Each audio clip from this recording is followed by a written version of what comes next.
به نام خدا. سلام خدمت همه شما مردم عزیز، دوست داشتنی، با وفا و با معرفت کشورم. سلام به ایران عزیز. نمیدونید چقدر دلم تنگ شده بود براتون، نمیتونم بیان کنم. به خودم گفتم بابا خودتو کنترل کن اول بازی، ولی ایشالله که بازی خوب با هم تماشا کنیم. بازی بین تیم‌های اولسان هیوندای در برابر پرسپولیس. یک حرکت قشنگ اونجا پشت محوطه جریمه، بازیکن هفتش خیلی خطرناکه، پشت پا یه موقعیت خطرناک. اوه اوه اوه اوه چه تیر دروازه خوردیم. یه لحظه نفس همه تو سینه حبس شد. با هم نگاه میکنیم چقدر خوشگل کار کردن بازیکن تیم اولسان. این ضربه است که با پای راست زده شد. هممون مثل حامد لک وایسادیم تماشا کردیم. یه اشاره کوچیکم سعید آقایی کرد و تو به تیر دروازه برخورد کرد و به بیرون رفت. سخت میشه اگه گل بخوریم تو این مسابقه. دوباره در سمت راست مهدی شیری تو در اختیار داره. پاس خوبو میندازه مقابل احمد نوراللهی. مش برخورد میکنه مدافعان حریف راهی کورنر میشه. اولین کورنر این مسابقه برای تیم پرسپولیس. یاد میبرم به سمت راست پاس خوبو میندازه که آقای در موقع قرار میگه سابسوی دروازه. تو که به بیرون زده شد.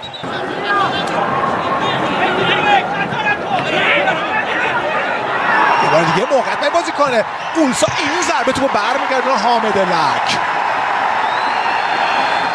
کنارهای زمین رو دارن فشار میارن. ساعت انجام میشه روی دروازه و بازم ضربه سر رو زد جونیور نگراو. بشار رسن موقعیت برای سیامک نعمتی، پابتون عالی جلو میره. موقعیت برای تیم پرسپولیس هست. سیامک نعمتی پاسش محکمه، به سختی به توپ میرسه گوشه زمین. عبدی سرنک سجل حسینی میاد سمت راست. موقعیت برای عبدی هست در مقابل دروازه و کورنر. سومین کورنر برای تیم پرسپولیس به دست میاد. در شبیه‌اندگان عزیز و ارجمند خسته نباشید. دست مریضاده مفصل هم بگیم به کادر درمانی.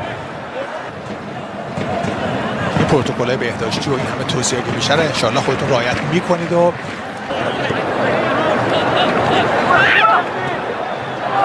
یکت مقدم بازیکن پرسپولیس هست اونجا. عبدی دستش رفت اونجا و تو بگه توی دروازه قرار میگیره. گل برای تیم پرسپولیس. چه کسی گل میزنه. باورتون میشه حساب کار 1-0 به نفع پرسپولیس. مهدی عبدی یه لحظه همه غافلگیر شدن. والا 1-0 چه زمانی هم گل زدیم. آخر ثانیه‌های نیمه اول نگاه کنید چه اشتباهی کرد. اینجا خود مهدی عبدی توپو رو بود و اینجا ضربه رو زد. توپش در گوشه دروازه قرار میگیره. 1-0 به نفع تیم پرسپولیس. با هم نگاه میکنیم. مهدی عبدی شاید یه سال پیش کسی نمیشناختش، اما حالا در فینال لیگ قهرمانان آسیا نگاه کنید چجوری همه رو غرق در شادی کرده. 1-0 به نفع پرسپولیس. تو روزی که پرسپولیس فکر کنم همین یه شوت تو چارچوب داشت نیمه اولو برد. یه حرکت بازیکن اولسان باید مراقب باشن. اوه یه لحظه داور سوتو برد رفت اون سمت. یه برخوردکی بود. اوه پنالتی گرفت. یه دقیقه نگه می‌داشتن این گلو. نگراو ضربه رو میزنه گرفت و بعدش گل شد.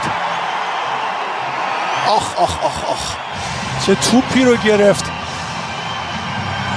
حامد لک خودش هم رفت و برگشتش رو تبدیل به گل کرد. هنوز توپ رو گرفته. اونجا با هم نگاه کنیم چقدر خوب رفت سمتش. خطا هم که نبود، توپ گرفت و حساب کار حالا 1-1 مساوی میشه. سوت پایان هم زد. اصلا بدترین زمان ممکن گل خوردیم. اشکالی نداره، ما حالا خودمونیم بازی حقش تا قبل از اینکه گل بزنیم یه ذره اونا بهتر بودن، یه گل زدیم. حامد لک هم پنالتی رو گرفت، امیدواریم رویشون رو حفظ کنن. در اختیار داره فقط به ارسال توپ هست، یه سانت انجام میشه روی دروازه، نزدیک بود به شکلی تصادفی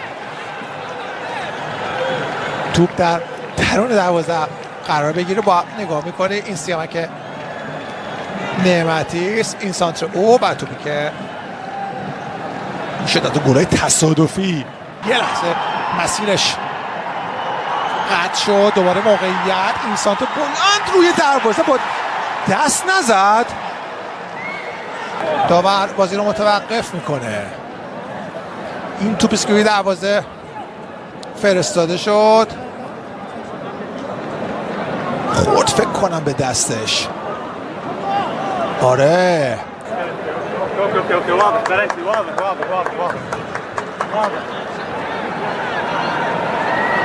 خب داور نقطه پنالتی رو نشون میده. ضربه رو میزنه، این بار دیگه خلاف جهت توپو در گوشه دروازه قرار میده و حساب کار 2-1 میشه. وقت زیاد داریم، 35 دقیقه رو به انتهای این دیدار زمان باقی مونده. 2-1 اولسان جلو میفته.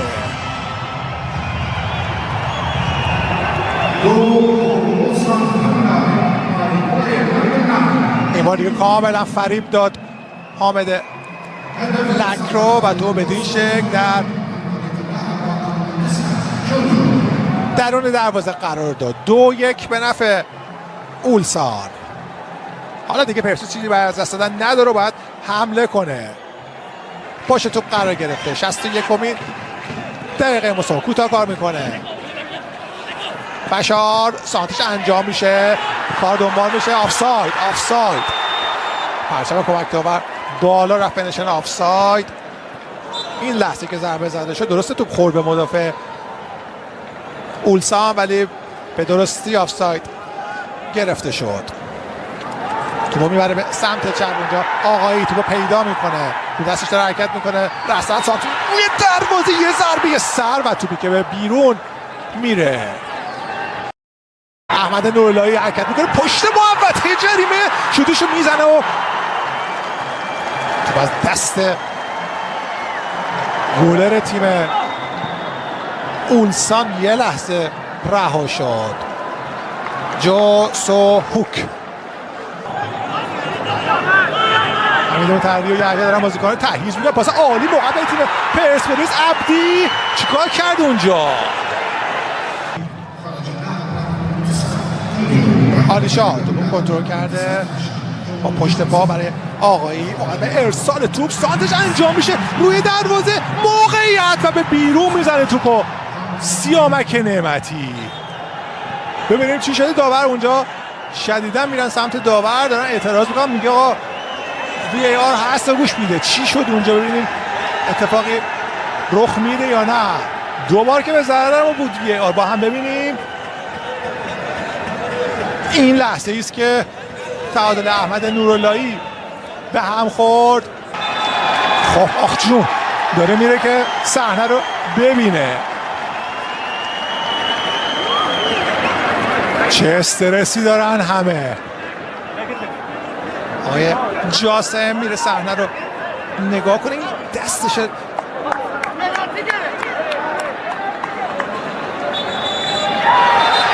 و میگه بازی باید ادامه پیدا کنون. دست دیگه زاویه جوری بود که دست رو احمد کشیده بود، این در واقع پیرانه کشیده بود. علی شجاعی برای پرسپولیس به میدان خواهد داد. یه دروازه، یه ضربه سر پذیر تاق دروازه بیرون کشید، اما آفساید گرفته شده. ضربه احمد نوراللهی و آفسایدی که گرفته شد. امید شاه جای خودش رو علی شجاعی خواهد داد.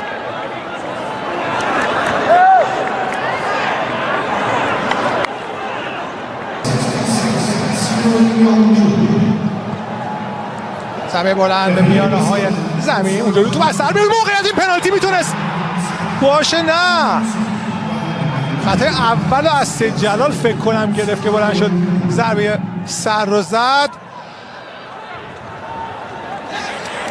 با هم نگاه کنیم. اینو گرفت، اینو سید جلال که رفت توی شکم بازیکن اینو خطا کرد، بعدش این پنالتی بود به خدا، ولی قبلش داور بازی رو متوقف کرد. اینو قشنگ میرفت وی آر قطعا پنالتی میگرفت، چون ناکنه همونجوری که خود احمد خطا کرده بود. این گزارشگر شبکه الکأس فکر کنم کنار من دارم، میخوام برم الان خفش کنم و اینقدر که از اول بازی این هم سوت پایان مسابقه بازی تمام میشه.